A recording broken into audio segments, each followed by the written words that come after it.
rained out, again. We went back to Camp Phoenix this morning and waited for a helicopter, hoping the weather would clear up enough to get a ride. But it actually just got worse. That beautiful, sunny day we had yesterday turned to cold, wet rain today. Now when we started this project, one of the questions we had was whether we could even make it through all the RCs in 30 days. I think we just about have that question answered. Although we would like to make it through in 30 days, that is not the main goal of the project. The main goal is to show you the people and places of Afghanistan, to help you understand what a counterinsurgency is, and how coin is changing the way people do business here.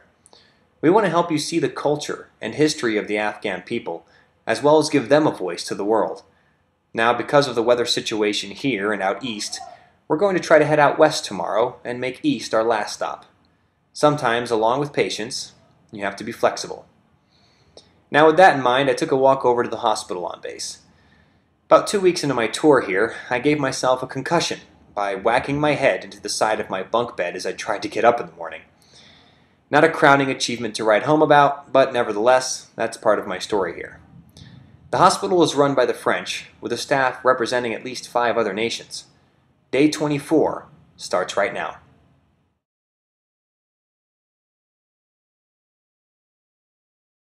Yes, what the people have to understand is that the NATO army, the NATO nations, countries that we are here for the peace in Afghanistan. And it's difficult to understand that we do war for the peace, but it's the reality here, I think so. And help explain that a little bit. How does, because this is war, but really it's a counterinsurgency. Yes, and sure. How is that different?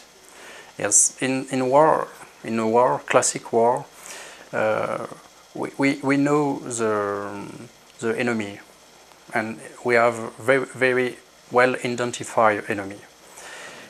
Under counterinsurgency, the enemy is between the populations, and it's very difficult for the soldiers every day to fight against insurgents, because it's difficult for them to do the difference between populations and the enemies. And that's the reason why there is, I think so civilian casualties, and we understand the need for the chief to reduce as if it's possible civilian casualties, but we have to understand too that it's very difficult for the soldiers to do this difference and to protect them, do their job without civilian casualties, and it's very difficult for them. Can you tell me a story about an Afghan that you've treated? Oh, we have a lot of story. There is unfortunately bad story and good story. What I remember immediately, it's a bad story, but we received a little child which was 9 years old, and we was in very bad clinical status. His weight was 18 kilograms only for 9 years, okay, and he has already have a treatment for tuberculosis without effect. So our challenge was to increase his clinical status and nutrition, and to try to do a precise diagnosis to increase his life. Often, unfortunately, the complications comes, and he has a pneumothorax in his left lung. We need to put a chest tube and other conditions.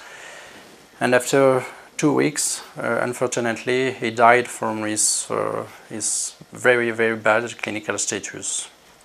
So for all the team, it was a very bad event, and so it's what I think about now. Do you understand your role in the counterinsurgency? Yes, of course. Our role is to support the soldiers first.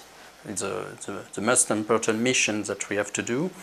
But secondly, is to do a mission towards the Afghan civilian, for they understand that we are here for them too. What do you think is the first thing you're going to do when you get back to France? Oh, I don't know still, but I'll take my children and my wife and in my arms and I kiss them surely. Christophe later explained the French are also training Afghan doctors back at his home station. This way, when the time comes for the French to leave Afghanistan, the Afghans will have the talent and skills needed to take care of their own. Join us tomorrow as we continue 30 days through Afghanistan.